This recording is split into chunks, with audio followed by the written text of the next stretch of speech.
If you woke up trapped in a room full of strangers and the only way to make it out of there alive is by playing the game of a psychotic killer, what would you do? We'll be breaking down the traps in Saw 2 and how to beat them.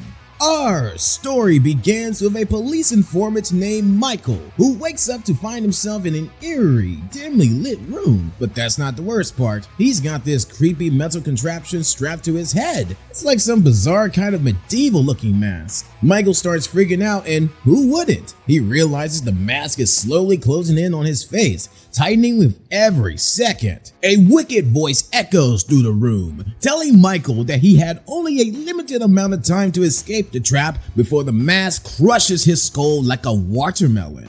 That voice belongs to the one and only Jigsaw. Panicking, Michael frantically searched for a way out. As beads of sweat trickled down his face, he stumbled upon a key hanging from the ceiling. Hope blossomed in his heart as he snatched it, hoping it would be the key to freedom. But instead of unlocking the mask, it triggered a countdown. Michael was back to square one, this time even more desperate and terrified.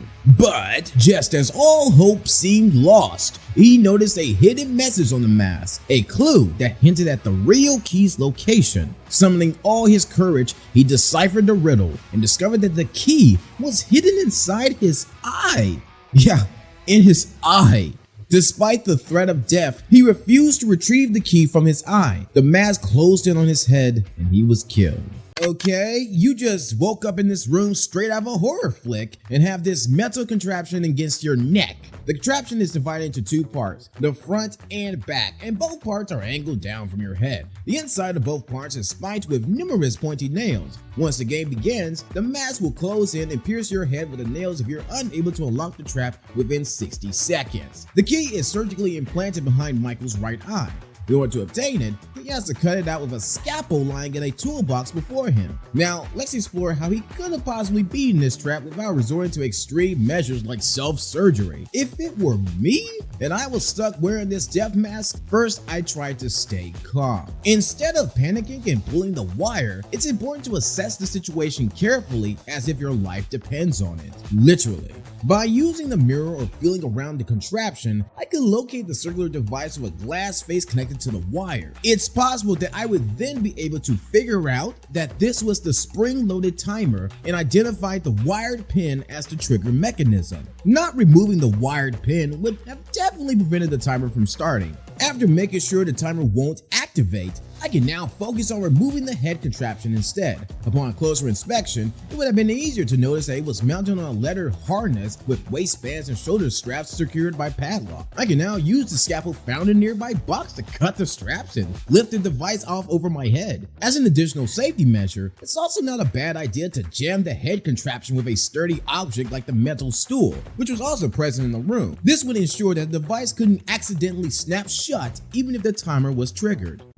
At the scene of Michael's murder, Detective Carey found a message addressed to her former partner, Detective Eric Matthews. Matthews joined Carey and Officer Rigg in leading a SWAT team to the factory where the lock from Michael's trap was manufactured. The SWAT team discovers a series of surveillance monitors that show each of the victims trapped in different rooms. As they explore the house, they come across the staircase enclosed by a chain link cage. Soon, the surrounding cage is electrified, turning the staircase and the chain link into a lethal trap. Anyone who touches the cage is subjected to a deadly shock.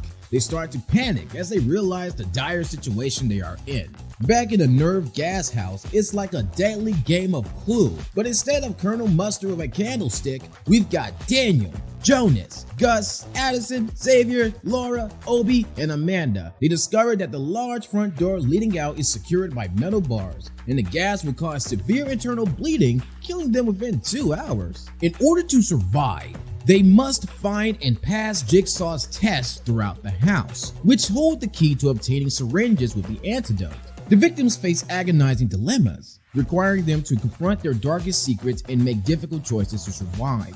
They split up to tackle the challenges, searching for numbers hidden in various objects to unlock the boxes containing the antidote. As time ticks away, the tension rises, and some victims fall prey to the traps, while others manage to obtain the antidote, fighting to survive against all odds. On the ground floor of the nerve gas house, there is a heavy safe that holds a syringe with one of the antidotes for the nerve gas.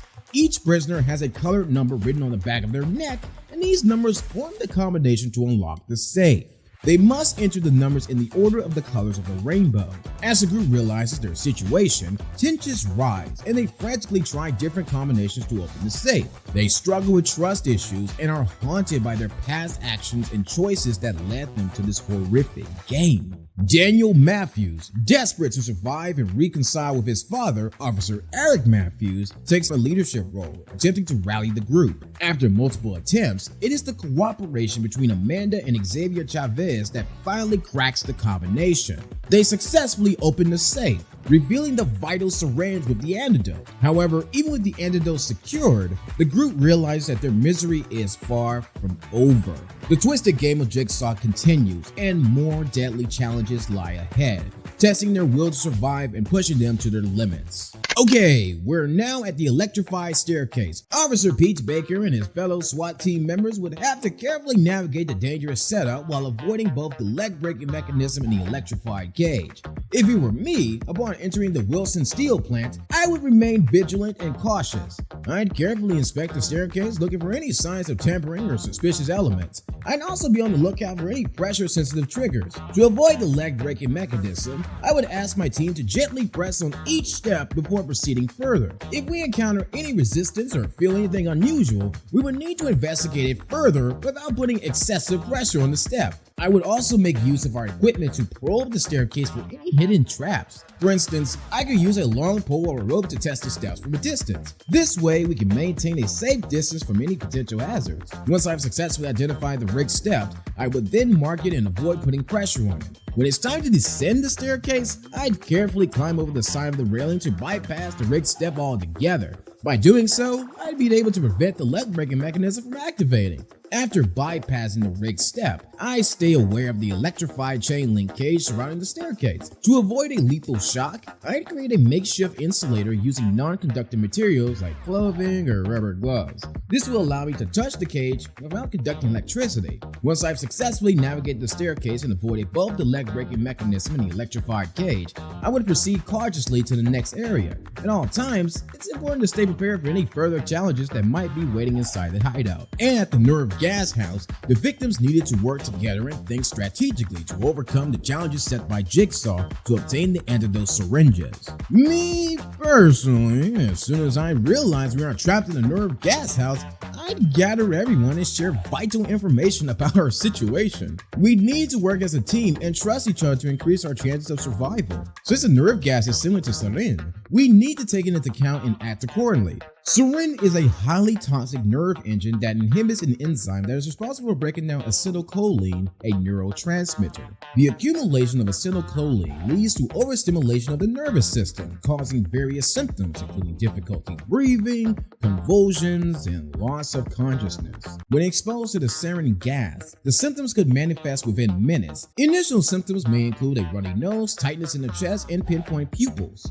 As the gas rapidly spreads throughout the body, more severe symptoms like muscle paralysis and respiratory failure can occur within a short period. The effects of the nerve gas on the body can be irreversible, particularly if exposure is not promptly addressed. Even if the victims were to escape the gas-filled environment later, the damage done to their nervous system could prove fatal. The antidote for nerve gas exposure, such as atropine, can be effective in countering the effects of the nerve agent if administered promptly. However, it needs to be administered as soon as possible after exposure to increase its effectiveness. Delaying treatment can reduce the antidote's effectiveness and increase the risk of fatalities. With nerve gases like sarin, time is of the essence, so we have a limited window of opportunity to seek and administer the antidote before the effects of the gas become too severe to reverse. I would thoroughly search the house for any clues or indication of the test set up by Jigsaw. I need to be observant and analytical, looking for hidden messages, symbols, or objects that might lead to the antidote syringes. With limited time, all of us should divide into smaller groups to tackle this test simultaneously.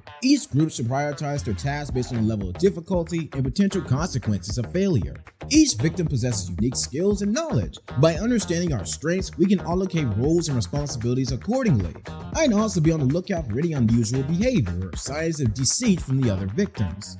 I search for any ventilation systems within the house. If I can find a way to redirect the nerve gas outside, then I might be able to delay its lethal effects and buy more time to solve the test. Jigsaw is known for leaving cryptic clues and riddles. I'd also analyze these messages to decode their meanings and discover the locations of the antidote syringes. With the door scheduled to open after 3 hours, it's important to stay calm and composed during the time-sensitive challenges.